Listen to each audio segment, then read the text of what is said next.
Good to see you. Good to see ya.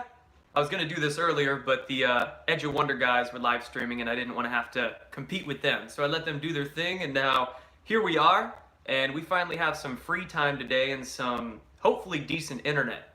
Internet's been kind of tough to come by in this country here, so I'll be working on some YouTube stuff today. Be uploading some videos later on, and then throughout the weekend. A lot of things to talk about. Lots going on the vaccine front, with current events, of course, all that impeachment nonsense. And then I've got some few other videos coming too. I'll be switching it up a little bit on this channel, doing some like Q&A style vids. The news videos are fun to do, but you know, there's a lot more that I have to say, so be doing that. And then I got a couple of vlogs coming too over the weekend. So good times, good times. Quite honestly, I'm excited to get home. I'm getting a little homesick. It'd be nice to have some stable internet and be in my office, be in my little studio, and you know, I just want to be able to get back to doing the daily YouTube grind because there's so much stuff going on, and it's really tough to stay up on it all while I've been here. But that'll be next week. I'll be back home next week, not too much longer. But anyway, I wanted to go live here and talk to you guys just about what it's like here in the land down under, because it's been incredibly enlightening, perspective enhancing to get out of my home country of America and go to another land, another country, right? So I want to share with you guys just some things that I've been learning to hopefully help you maybe understand this world a little bit better. And we'll start off with the fires. I just want to give you guys a fire update, and good news on that front. It is getting drenched with rain here in Australia right now. For the past few days, actually, rainfall has been crazy. They've actually gotten about a month's worth of rain in like 24 hours. So that's very good news for the fires. It's helping contain a lot of those. But the mudslide thing is a factor, you know, because they're getting so much rain. I heard that there were some mudslides happening in the Melbourne area, flash floods over there. We left Melbourne a few days ago and came here to Sydney. We're in Sydney right now. So luckily we're out of the flood area, but I hope everything's all right there. And it's very good that it's raining now because it's clearing the air. The air quality here has been just awful for days. You know, it wasn't too bad when we first got to Melbourne there for the first few days, but earlier this week it was terrible. The last couple of days we were in Melbourne, you could hardly see a quarter of a mile. Visibility was terrible. You could smell it, like the air smelled like some sort of plastic or something like that, just burning. And it was rough on my throat. I could feel my throat inflaming. And now here in some better air quality, and now that it's raining and a little more humid here, my sinuses are like draining. So but that's good, you know, that little lump in my throat's been gone, and things aren't inflaming anymore, but I'm glad the air quality is getting a little bit better. But anyway, yeah, rains here have been crazy, and it's funny because some people have been sharing with me some articles that came out in the Australian media here back in like November, December, and these articles were just pumping a bunch of fear porn. They were saying that, oh, it's not going to rain for months.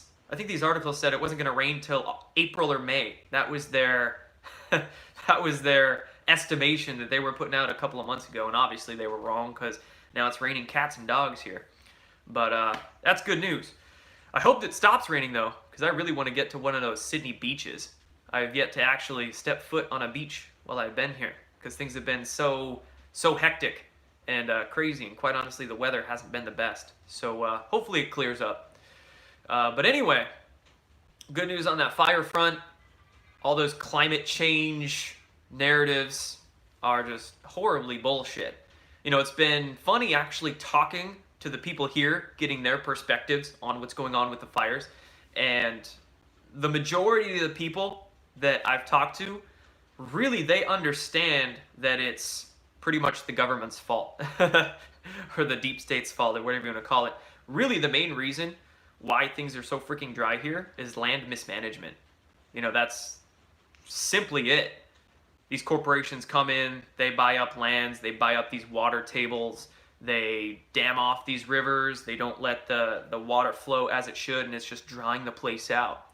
And then, of course, you can get into the geoengineering conversation, and then the speculation that a lot of these fires were purposefully set. A few of them were purposefully set. You know, there's been arrests of a few arsonists recently. I don't think all of them were purposefully set. Some of them might have been lightning created or maybe another reason, but nevertheless, the people here, they know what's going on. They do. The difficult thing about Australia here, though, is that they don't have an independent media network like America has.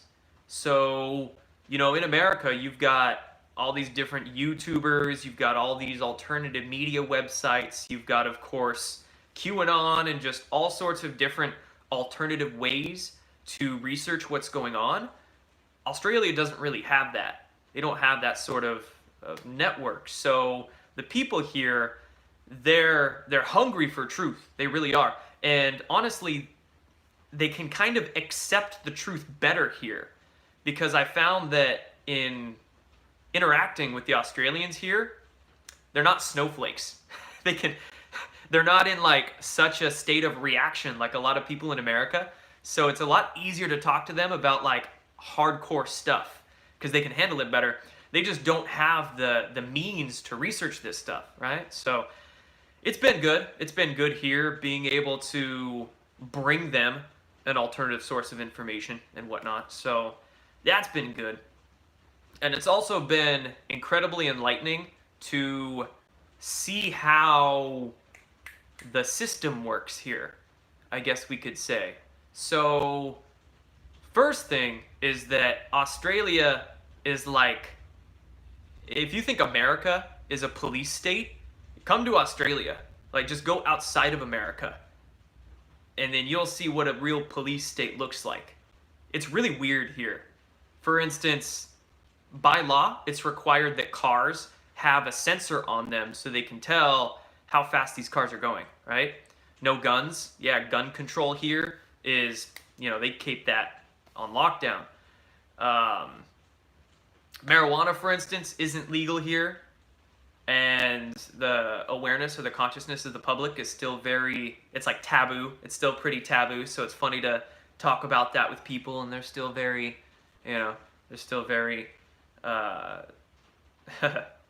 not too aware about it yet. Vaccines, I saw somebody comment about, yeah, the vaccine programs here are very pushed upon the public, so things like that. You know, here's another example. We were driving from Melbourne to Sydney the other day, and as we were stopping for gas, we were pulling into the gas station, and we saw this cop car that literally pulled a bicyclist over. And it was just a kid. It was like a teenager on a bike. There were 4 cops in the cop car, 4 of them in one cop car, pulling over this kid because he didn't have a helmet on. Like, that was their reason for it. And 4 coppers were like harassing this kid for it. So things here are a little more clamped down. The politics here kind of sucks. You know, we went around Melbourne last week, and I filmed a vlog. I'll be uploading that later this weekend. But filming around Melbourne, like all the Illuminati symbolism, the political buildings here, they just got all sorts of coats of arms and different symbols and things all over them. And it's just, yeah, it's really weird here, man. But the people are great. Comment there. People are great. They definitely are. I love the Australians here. They curse like sailors. So I'm trying to not like bring that onto my YouTube channel here because kids might be watching. PG-13. But yeah, the people are great here, and it's really multicultural. Talking to a few Australians who have been to America, they notice the night and day difference with the patriotism. A lot of the Australians here actually really like America for how patriotic it is. Driving around Australia here, you might see a couple cars that'll have an Australian flag decal or bumper sticker or something like that. But you know, you go to America, you see the American flag everywhere. So some of the Australians actually really dig the patriotism in America and the population here as well. there's a huge difference with the states in that there's a lot of Middle Eastern people, there's a lot of Indian people, there's a lot of Indonesian people, Chinese people, Vietnamese, you know, closer to those areas of the world, of course. So there's going to be a lot more people, a lot more of them here.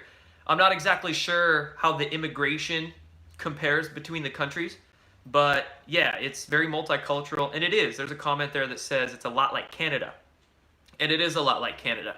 I've been to Canada. Canada's very similar. It's very multicultural there too. So yeah, and it is multicultural in America too. But America is so large that the particular people looking for their own culture, they spread out. So you've got certain areas of the country that are more Scandinavian, like the northern areas. You've got the areas where, you know, the black people typically are, and the German people and the Italians, right? It's just really spread out. Here in Australia, 80% of the population is in a span of like a few hundred kilometers. So you're like packing in all this different stuff into a small area. So, you know, there's just differences, but the differences really help you see, you know, what it's all really like. It really makes me grateful for America because the internet's good in America, like first world problems, right? Internet's good there. The food, that's one I wanted to talk about here. The food in America is better. I gotta be honest, the food here in Australia is not the best. And it's probably because there's just not as much climate variation here, so there's not as much stuff they can grow here. But when it comes to the labeling standards, so I don't think the Australian government really has quite as strict labeling standards as the American government does. So, for instance, trying to shop around here, I'm looking at the labels, and number one, there's no organic certifications here, and no third-party verifications and things like that as well. So there's really no organic food here, and if it says organic, it's just like, I don't know. They could have just printed that on there. And not just that, but when it comes to the actual ingredient lists, it's extremely vague. So looking at the ingredient lists of some of the food in the store the other day, it said, for instance, food acid. Food acid was one of the ingredients. Like, that could mean anything. What the heck is food acid? I've never seen that before on an ingredient label in my life. Food acid and food colors, and it doesn't specify which colors. The label said sweeteners. Great, what sweeteners? I'd really like to know what sweeteners. It didn't say aspartame or sucralose or whatnot. So, you know, it's just, you don't really know here. You don't really know. So it's kind of a bummer. It's been kind of tough to find just quality food like back home. But, and of course, the infrastructure as well. There's just 10% of the population here than the States too. So they just don't have the infrastructure or built it up, or the awareness movements haven't been able to spread like back home in the States. So that's just a big difference. Kind of similar to the topic we were just talking about, how there's more of an ability in the States to network and for information to spread.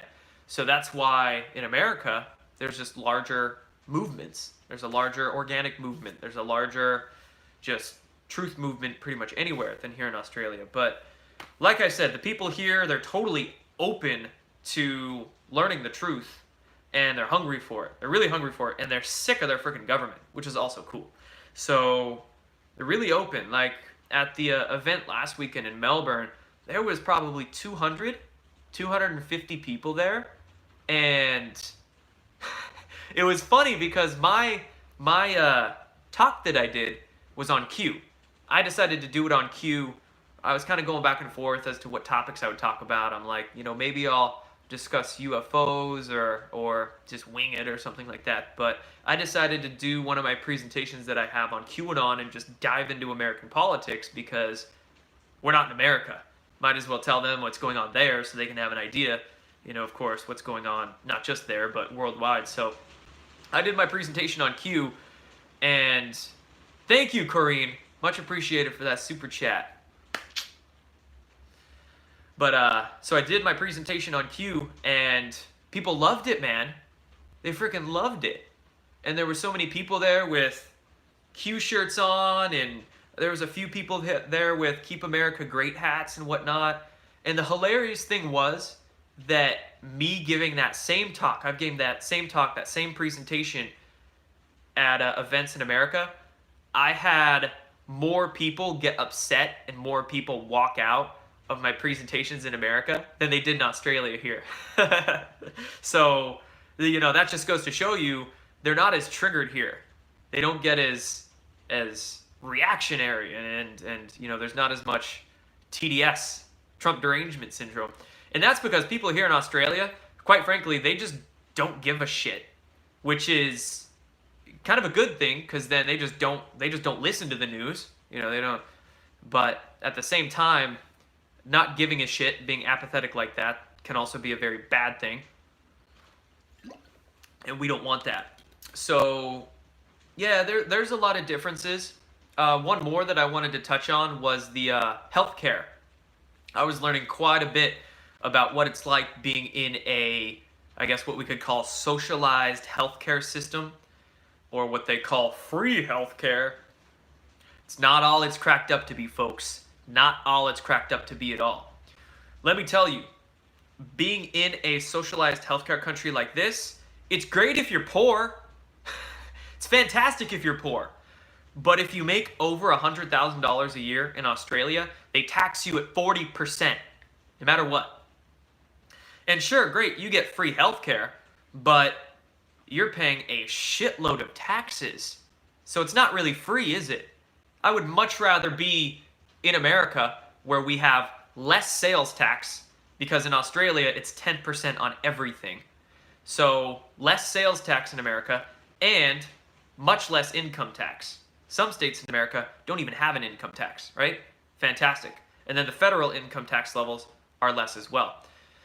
And of course, taxation is theft and blah, blah, blah, but I'm just telling you, what the situation is like now. So yeah, socialized healthcare is not all it's cracked up to be. And think of it this way. It's the same damn healthcare system. It's still all pharmaceutical bullshit. So yeah, great, you get free healthcare, but you're still going in to get your drugs and get your, pharmaceutical meds. It's still the same thing. Socialized healthcare, or capitalism healthcare like America has, it's still big pharma healthcare. So thank you. Much appreciated. What was that super chat from? Elixir of Immortality. Haha. I like that name. Thank you. So, yeah, think of all the people in America. They want free healthcare. Great. All the Bernie bros and people on the left side of the spectrum, they all want their socialized healthcare, but little do they realize it's like Big Pharma's wet dream would be to have socialized healthcare, because then everybody's paying their taxes, and then everybody's coming in for their free vaccines and their free whatever the case. So, our whole healthcare system has to be completely revamped. Not just in how we pay for it. Like, I'm all for universal healthcare, but there's much more that has to go into that. Like, they have to actually educate us in how to keep ourselves healthy, how to eat, preventative medicine, right? Imagine that. If we put all those billions and billions and trillions of dollars that go into healthcare into actual education, preventative medicine, boom. Things would be so cheap, because people would be only going in for emergency medicine. Cancer rates would drop. Disease rates, autoimmunity rates would drop. All these different things. So there's just a lot of foundational understandings that need to be redone with these sorts of things. But yeah, socialized healthcare isn't all it's cracked up to be, because it's like an incentive to stay poor, because if you make under $100,000 a year here in Australia, you don't get taxed as much. Make over that, you get taxed up your ass. So that's no good. All of that's no good. But that's a lot of pretty much it. Pretty much everything I've particularly noticed in this country. So that's a lot. Oh, wow. I just had a comment that said communist. Yeah, there's something I can tell you guys about. So in America, I don't live in an urban area, and I totally avoid cities whenever possible. So I'm just not really too familiar with what it's like in the like deepness of the urban jungle. But I do know it's weird. Like, I've been through downtown Seattle, and a lot of people are pretty brainwashed there, but they are really brainwashed here in Australia. I don't know if the people are brainwashed or it's just the government putting up their propaganda, but there are flyers promoting communism and Marxism all over the place. All over Melbourne and all over Sydney. In the middle of the city, at least. I saw signs that said Marxism meetings this time. I saw one yesterday in Sydney that said, you know, be for communism. I can't remember the exact words it used, but it was an advertisement for communism. Red poster, hammer and sickle on it. I saw that and I had to point it out. I'm like, oh my gosh. Speaking of climate change, on the venue where we had the Melbourne event last weekend, on the venue itself. So the venue, and you'll see this in one of the vlogs I'll be uploading. I got quite a few shots of it. But the venue was an old government building. It was an old post office that they renovated into an event center. So being a federal building, they had these giant banners on the front. One of them was promoting climate change and saying that climate change was the reason for these fires and we got to fight climate change and blah, blah, blah. Huge banner. This thing must have been 30, 40 feet by 10 feet, way high up off the ground. I couldn't reach it to snag it down. But huge banner promoting climate change. And then there's also banners promoting refugee acceptance all over the place as well. And right next to that climate change banner on the same building, on the next pillar over, there's a big banner saying we need to accept the refugees into this country, right? So it's like the same sort of socialist communist propaganda that they're trying to infiltrate into America. Boom, they're doing the same damn thing in Australia here. And that's another very eye-opening thing that I've learned on this trip, is that the propaganda is worldwide. It's just the same thing and it dumped into a different country, right? Australia is very westernized here. Yeah, I'm describing Canada. I'm describing basically every damn Western country. I'm sure if we went to Europe, it'd be the same thing there. And yeah, it's very, they're hit hard here. And it's very sad to see, you know? It's sort of given me this inspiration like, wow, we don't have just America to save. We've got every single damn country to save, you know? Brainwashing style. And yeah, we got a lot of work to do, folks. A lot of work to do. But we're doing it. We're definitely doing it. We are saving the world. Yeah, absolutely. We're all doing it ourselves. And that's the beauty of these times we're in, right? Is that it's really up to us. And it's up to us to inform our fellow man and get all this done. But yeah, it's pretty crazy how Americanized it is. Like, basically, a lot of people in Australia, they think of Australia as like another state of America, because most of shall we say, what they want to do in America, they test on Australia and New Zealand and places like this first, because these are like colonies. They're like separate colonies, and they're so much more easier to control. So they test out their gun control. They test out their mandatory vaccinations. They test these things out here, and then, you know, they try to implement that in America. But people in America, they get pissed off easier, which can be a bad thing, but can also be a very good thing. Because when you get pissed off easier, that means when people try to infringe your rights, it doesn't happen. So, good thing in America is that when it comes to stuff like gun control, people ain't having that. And when it comes to stuff like mandatory vaccinations, people ain't having that. So, yeah, it's very different. In Australia here, pretty much half the brands that you see in the store and everywhere, you know, on the street, here in the country, half the brands are from America. You'll have your typical, say you go into a store, you'll have your typical drinks there, you'll have your, you know, all the same brand names, your Cokes, your Pepsis, your Red Bulls, your whatever the case. Same thing with cars. You have your your Subarus, your Hondas, and things like that. But then you'll about half of them will be different. They'll be the local Australian brands, which is not like it's any different. It's the same damn thing. It just has a different stamp on it, right? So so that's that. But anyway, I think that's all I wanted to chat with you guys about in this one. Somebody asked why I'm here. I'll touch on that really quick if you haven't seen any of my recent videos. I'm here for a couple speaking events. So Melbourne, Sydney, and then I'm back home next week. And I was invited out here. You know, I wouldn't be able to afford it on my own, but I was brought out here. So thankful for them for doing that. And I'm glad I decided to come. I was really nervous, had a lot of anxiety about coming because of the fires and all that, but you know, I'm glad I did. We brought the Seattle rain. Some Aussie told me earlier, he's like, man, if ever it's dry here, I'm gonna fly you back to this country because you brought the Seattle rain, and damn, we did. It rained once in Melbourne last week, which was nice, but it wasn't enough. Now it's just downpouring. It's crazy. All across the country. So it's very good. And the smoke, yeah, the smoke's been bad. Got better.